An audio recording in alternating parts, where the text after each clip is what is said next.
This resolution, as I find it, has two parts. The first part relates to an inquiry into the monopolistic hold of foreign owned and foreign controlled advertising agencies in India.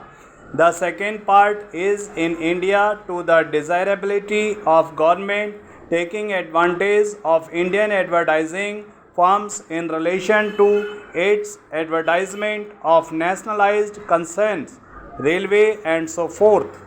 Insofar as the first part is concerned, I do not think that is necessary, and I do not think that we have any need to inquire into the working of foreign owned and foreign controlled advertising agency firms, so long as it is the policy of government to permit foreigners to operate in this country.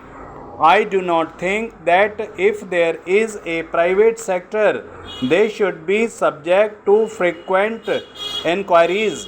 Insofar as this part of the resolution is concerned, I am afraid I cannot accord it my support. But insofar as the second part of the resolution is concerned, there is absolutely no conflict between my head and heart in giving my full support to that part of the resolution.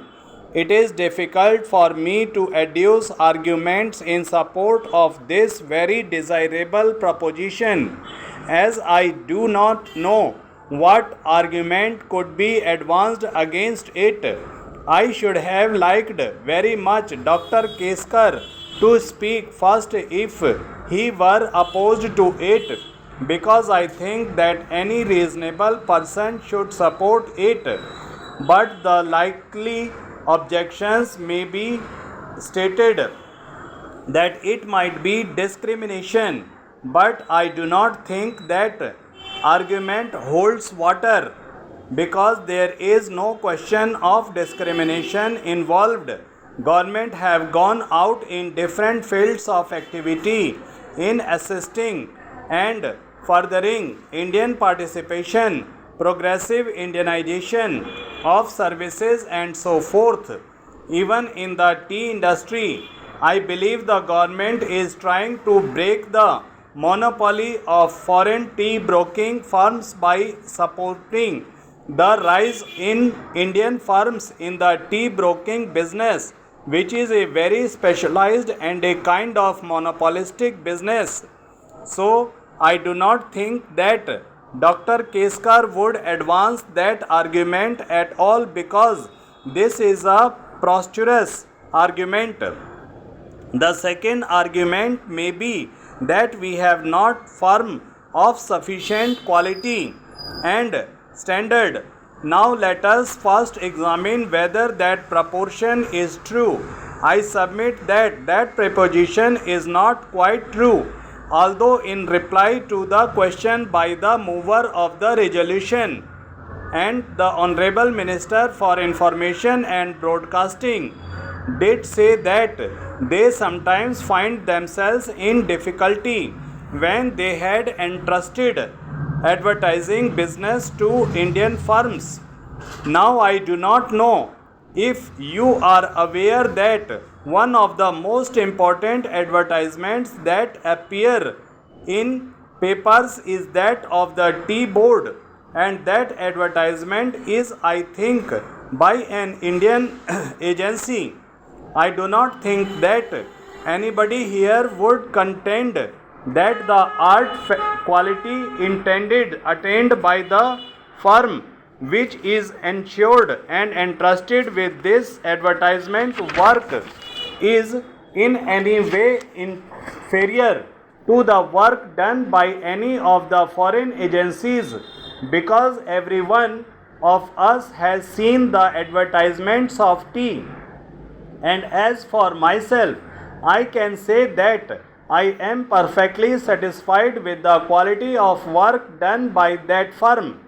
Now, if that is so, then it cannot be contended that there are no Indian firms of adequate standard and quality The question then may be asked that there are not sufficient numbers of such Indian firms, and if there are not sufficient members, then all the advertisements could not probably be entrusted to them to be properly handled. On that I have not, I am afraid, sufficient information. Probably the Honorable Minister knows better as to how many Indian firms there are who can compare favorably or who are probably better than foreign advertisements firms. But to the extent that there can be no argument that so far as the government advertising work is concerned, it should be entrusted to such firm. I understand that these Indian advertising agency firms had met government and they were given certain assurances, and the meeting of production had subsequent to the meeting issued directives to all cooperative under its control to make use of Indian advertising agencies. I should have thought that that directive would have been based on an appreciation of the work that could be performed by the Indian advertising agency firms.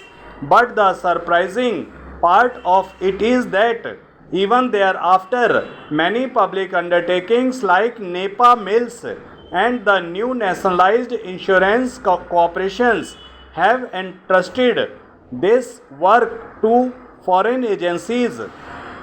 This certainly is surprising.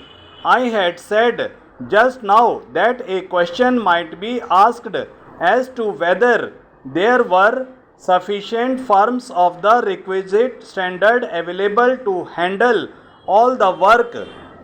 If there are not, I believe that there is a duty cast upon government to create conditions so that an adequate number of firms of the requisite standard may come up.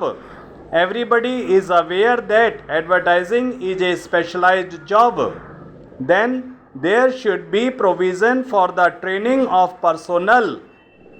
I find in the memorandum which the Indian advertising agency firm submitted to the government that they had also made certain proposals in this regard.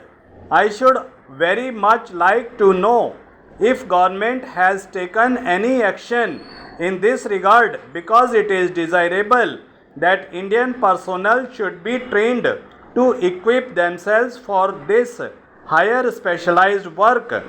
But as far as the resolution is concerned, I do not think that so eminent a person as the Honorable Minister would in any way object to the second portion of the resolution, and it is really a little shameful that while we have firms of adequate standard and quality, government business should be going out to foreign agency firms. This is not specialized. It is certainly the duty of the government to assist on national particular that when they are of the requisite quality